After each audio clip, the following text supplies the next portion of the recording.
Surat police અને સુરક્ષાના દાવાઓ સામે અનેક પ્રશ્નો ઊભા થઈ રહ્યા છે। તહેવારોના સિઝનમાં સુરત પોલીસ સતત સુરક્ષાની વાતો કરતી આવી છે, પણ જમીની હકીકત કંઈક જુદી દેખાઈ રહી છે।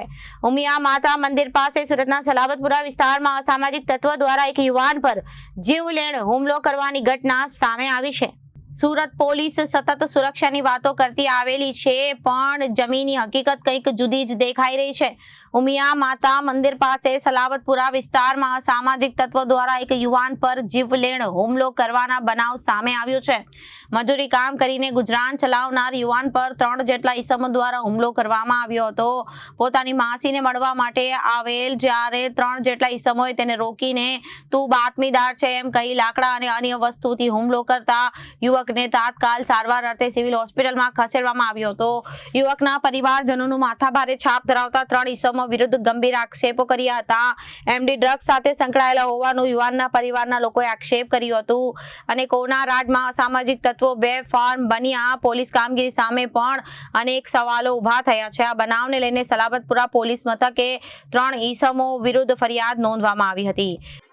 શું ઘટના થયેલી ને શું અમે પહેલા વાટેનામાં રહેતા હતા, પછી અમે આ લોકોના ત્રાસથી કંટાળીને અમે ઘર ખાલી કરીને અમે માંગ દરવાજામાં મારું જૂનું ઘર છે મારા પપ્પાનું, ત્યાં અમે રહેવા આવી ગયા।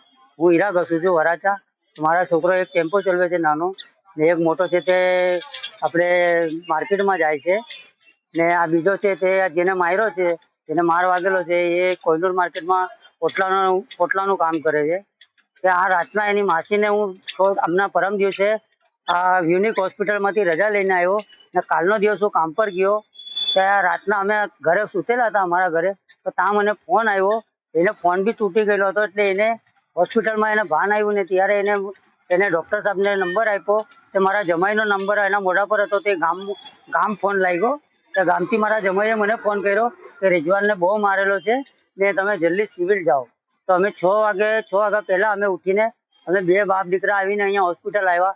એની બહુ શું નામ છે આ લોકોનું નામ છે, એના બાપનું નામ છે કૌશર, ને મેન બધું આ હેન્ડલિંગ કરવા વાળો કૌશર જ છે।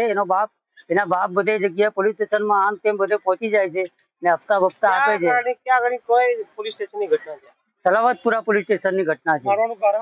મારવાનું કારણ કે એને પહેલા બી એકવાર એને એમ કીધેલું કે તું અહીંયા કેમ આવે છે, તો આ કે એમ કે તું બાતમીદાર છે, તો આ કે ના ભાઈ એમ કે હું કરવા બાતમીદાર આપું, એમ કે હું મારો પોટલાનો ધંધો કરું છું। કાલે રાતના પાછો આવ્યો ને એમ કે તું કેમ આવ્યો, એમ કે તારા પર ડાઉટ છે કે તું બાતમીદાર છે, એમ કરીને એને માર્યો છે। પોલીસ તપાસ ચાલુ છે? પોલીસ તપાસ કઈ નથી। પોલીસ તપાસમાં એ લોકોને 2 જણાને લાવ્યા, એક તો ફરાર છે। કેટલા લોકો હતા મારવામાં 3-4 જણા હતા, એમાં 2 જણાને લાવ્યા, એટલે 2 છોકરાને જ લાવ્યા।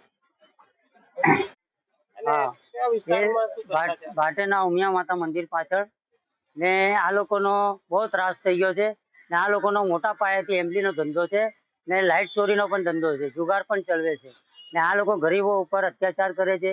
કોઈ બી ગરીબ માણસ નથી, કેટલા લોકો તમે જુઓ તો કેટલા લોકો ઘર મૂકીને ચાલ્યા ગયા છે ને આ લોકોના આના છોકરાઓ ગમે ત્યારે ઓજાર લઈને જ બહાર નીકળે છે। તો ગરીબ માણસ તો હું ફરિયાદ કરે, તો પોલીસવાળા અમને કહે છે કે તાજી લગીને અમારી ફરિયાદ નથી આવી। હવે ગરીબ માણસ ખાય કે એને ફરિયાદ કરવા જાય, કે આ લોકો તો ધમકી આપે, તો ગરીબ માણસ કામ પર ગયો હોય ત્યાં જ એની કોઈ ઘટના ઘટી જાય તો એ માણસ શું કરી લે? આ લોકોને શું કરી? આ નાગા તત્વો છે, આ લોકોનું કોઈ શું કરી લે?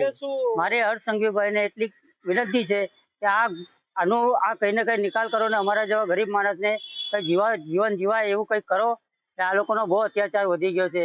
હર્ષસંઘવીભાઈને મારી હાથ જોડીને વિનંતી છે કે અમારા ગરીબ માણસોનું ધ્યાન આપો। Reporter Samir Sayed, Janadesh news, Surat.